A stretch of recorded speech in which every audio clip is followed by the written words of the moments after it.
The morning bell rang like a promise, soft and hopeful, and Anya Rahman welcomed her class with the calm smile she had practiced for years.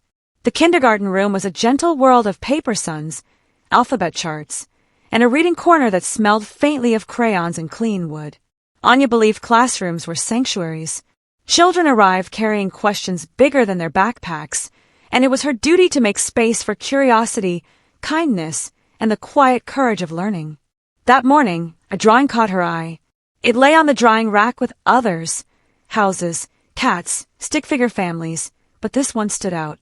A child had drawn a woman with a warm smile, a flowing scarf, and careful strokes of color.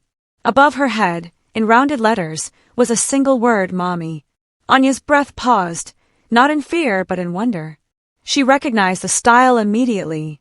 It belonged to Arav Mehta, a thoughtful boy who rarely spoke above a whisper and always arranged his crayons by shade before using them. He was new to the school, new to the city, new to everything. Anya knelt beside him as he lined up for snack time.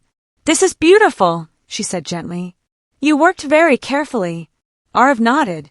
"She helps me," he replied, as if that explained everything. Anya smiled, warmth spreading through her chest. Children often used the language they had to describe the safety they felt. She placed the drawing in his cubby with care, unaware that the picture would travel far beyond the classroom walls. That afternoon, a sleek car waited by the gate. Its presence was subtle yet unmistakable, like a quiet announcement of importance. The driver stepped out first, then opened the rear door. A tall man emerged, composed and reserved, wearing simplicity like a tailored suit.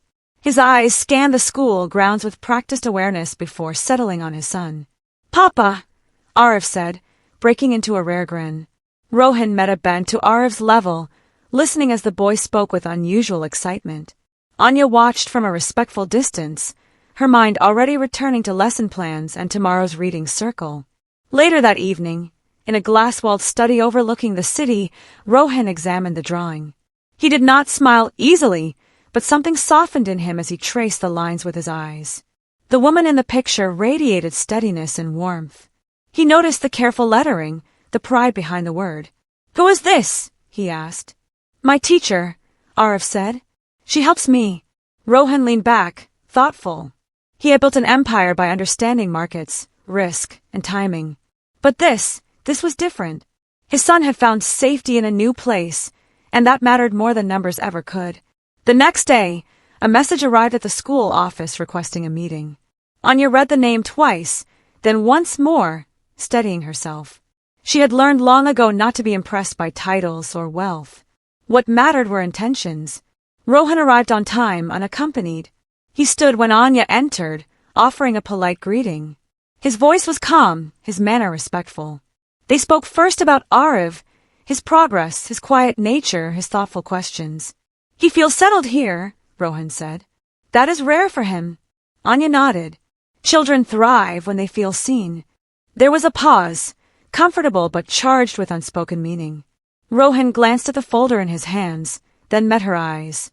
"My son drew you," he said. "He called you something that surprised me." Anya did not flinch. "Children often use familiar words to express trust," she replied. "It is not something I encourage, but I understand it." Rohan studied her, not as an investor would, but as a father seeking certainty. He found it in her steady gaze. "I wanted to thank you," he said, "and to invite you to dinner." As gratitude, Anya inhaled slowly. She had set boundaries for herself years ago, lines drawn with care. "I appreciate the thought," she said kindly, "but I don't accept personal invitations from parents." Rohan accepted the answer without argument. Respect, he realized, was not something to be negotiated. Weeks passed. The classroom buzzed with projects and laughter. Arav grew more confident, raising his hand, sharing his stories. Anya noticed Rohan's occasional presence at school events, always at a distance, always observant. Their paths crossed again during a school fundraiser. Rain threatened, and the event moved indoors. Amid donated books and handmade crafts, Anya found herself beside Rohan at a table stacked with puzzles. "Your refusal," he said quietly, "was the most professional kindness I've received in years." Anya smiled. Clarity can be kind. They spoke easily then, about education, about cities and change, about how children absorb the world. There was no rush, no pretense. When the evening ended, they parted with mutual regard. Time has a way of reshaping intentions. Months later, the school announced a community literacy program. Volunteers were needed, resources scarce. Rohan offered support, not with spectacle, but with planning, funding, and time. He listened to Anya's vision and helped realize it without claiming ownership. They worked side by side, often late, arranging spaces, selecting books, welcoming families. Respect deepened into trust. Trust grew into something gentler and stronger. One evening, as they watched children leave with borrowed stories tucked under their arms, Rohan spoke. "I would like to know you better," he said. "Not as a parent, not as a donor, as myself." Anya considered him, the city lights reflected in the window behind him. "Then we begin slowly," she said, "with honesty." They did. Their conversations unfolded like chapters, careful, thoughtful, rooted in shared values. They spoke of past choices, of lessons learned. They laughed at small things. They allowed silence to be meaningful. Arav noticed first. He watched how his father listened differently, how Anya's presence seemed to steady the room.